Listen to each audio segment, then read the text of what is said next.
Good morning guys. निहित physics classes में आप सभी का स्वागत है। और आज हम डिस्कस करेंगे फंडामेंटल क्वांटिटीज़ के बारे में, अबाउट फंडामेंटल क्वांटिटीज़ कि फंडामेंटल क्वांटिटीज़ क्या होती हैं और फिजिक्स में इन क्वांटिटीज़ की क्या नीड है। देखिएगा बच्चे, फंडामेंटल क्वांटिटीज़ वो क्वांटिटी होती हैं जो किसी दूसरी क्वांटिटी पे डिपेंड ना हो, मीन्स जो अपने आप में इंडिपेंडेंट हो, या those quantities independent of other physical quantities are known as the fundamental quantity. Okay, अब हम डिस्कस करेंगे कि ये नंबर में कितनी है। तो बच्चे जो फंडामेंटल क्वांटिटीज़ है वो नंबर में 7 होती हैं।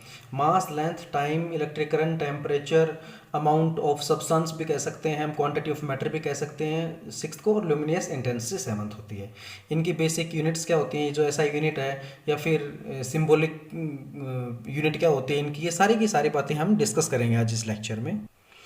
These are the 7 fundamental quantities: length, mass, time, electric current, temperature, amount of substance या क्वांटिटी ऑफ मैटर, और ल्यूमिनियस इंटेंसिटी। अब इनकी जो एसआई यूनिट्स हैं उनकी बात करते हैं। लेंथ की बात करते हैं तो लेंथ की जो एसआई यूनिट होती है वो मीटर होती है। लेंथ की एसआई यूनिट मीटर होती है, हम इसको मीटर लिखेंगे। फिर मास किस में रिप्रेजेंट होता है, किलोग्राम में। ठीक है, मैं इनका सिंबल भी साथ के साथ लिखता ही चल जा रहा हूँ। जो मीटर है उसको बच्चे आपने लिखा होगा कि 2 मीटर, 3 मीटर, तो आपने पूरा मीटर ना लिखे उसके सामने ये एम सिंबल देखा होगा, स्मॉल एम, ये मीटर का सिंबल होता है। किलोग्राम पूरा ना लिखे उसको हम लिखते हैं केजी, मीन्स ये किलोग्राम का रिप्रेजेंटेशन है। अब टाइम की जो ऐसा यूनिट है वो है सेकेंड। टाइम को सेकंड में रिप्रेजेंट करते हैं और इसका सिंबल है स्मॉल एस। सिंबल क्या है, स्मॉल एस। और जो आपका इलेक्ट्रिक करंट है, उसका जो एसआई यूनिट है वो एम्पियर है। इलेक्ट्रिक करंट की क्या है बेटा, एम्पियर एसआई यूनिट है। और इसको किससे रिप्रेजेंट किया जाता है, कैपिटल ए से रिप्रेजेंट किया जाता है। टेम्परेचर क्या होता है बेटा, टेम्परेचर की जो एसआई यूनिट है वो केल्विन होती है, ठीक है ना। और इसका सिंबल क्या है, कैपिटल के। बच्चे जैसे कि टेम्परेचर को हम रिप्रेजेंट कर सकते हैं अदर, जैसे आपका डिग्री है, बट डिग्री वो इसकी जो रिप्रेजेंटेशन यूनिट है वो ऐसा यूनिट नहीं है उसकी। आपको कभी भी पूछा जाए कि व्हाट इज द ऐसा यूनिट ऑफ टेम्परेचर, तो आप केल्विन ही बताएंगे, ठीक है ना। अमाउंट ऑफ सब्सटेंस, और इसको हम क्वांटिटी ऑफ मैटर भी कह सकते हैं।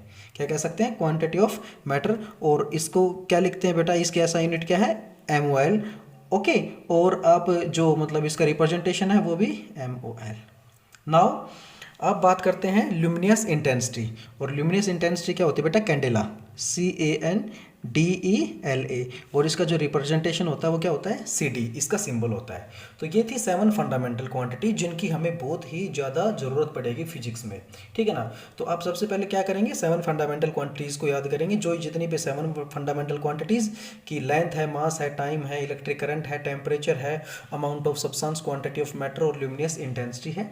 फिर इनकी जो SI यूनिट्स है वो, और फिर इनके सिंबल्स हैं। ये बहुत ही इंपॉर्टेंट है फिजिक्स में। अब जो फंडामेंटल क्वांटिटीज़ के बाद में हमारे पास में आती है supplementary quantities. Supplementary quantities geometrical quantity होती हैं किसी भी सर्कल और स्फीयर की, ठीक है ना।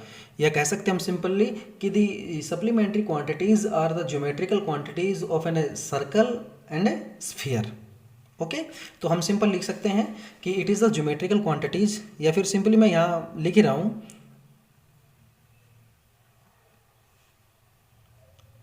Geometrical quantities of a circle and sphere। ठीक है, सर्कल की और स्फीयर की जो ज्योमेट्रिकल क्वांटिटीज़ हैं वो क्या है बच्चे, हमारे पास में सप्लीमेंट्री क्वांटिटीज़ होती है। सप्लीमेंट्री क्वांटिटीज़ नंबर में 2 ही होती हैं, ठीक है ना। एक तो क्या होती है बेटा, प्लेन एंगल, आपको यहीं से समझ में आ जाएगा सारी बात, ठीक है ना। और दूसरी कौन सी होती है बेटा, solid angle. Plane angle and solid angle. देखिएगा, प्लेन एंगल है जो एक पेपर पर रिप्रेजेंट कर सकते हैं, जैसे कि आप प्रोटेक्टर से जो एंगल बनाते थे वो प्लेन पेपर पे, वो प्लेन एंगल कहलाते थे आपके। और इनकी जो ऐसा यूनिट है वो क्या है, रेडियन है। क्या है बेटा, रेडियन। और आप इसको रिप्रेजेंट किस में कर सकते हैं, RAD, सिंपल RAD लिख के आप इसको रिप्रेजेंट कर सकते हैं। जो सॉलिड एंगल होता है, जो कोई स्फीयर सॉलिड बॉडी होती है, आप उसमें से मान लो कोई कोन काट के निकाल रहे हैं, तो वो कोन किस एंगल का है, तो वो तो एक पेपर जो रिप्रेजेंटेशन नहीं होगी, ना ही आप उसको प्रोटेक्टर से बना पाएंगे, तो वो एक सॉलिड एंगल कहलाएगा। अगर सॉलिड एंगल को रिप्रेजेंट किस में करेंगे आप, सॉलिड एंगल का रिप्रेजेंट करेंगे आप स्टेरेडियन में। किस में करेंगे बेटा, स्टेरेडियन, ठीक है ना। और आप इसको कैसे लिख सकते हैं रिप्रेजेंट के थ्रू, ST और RAD, ये इनका सिंबॉलिकली रिप्रेजेंटेशन होती है।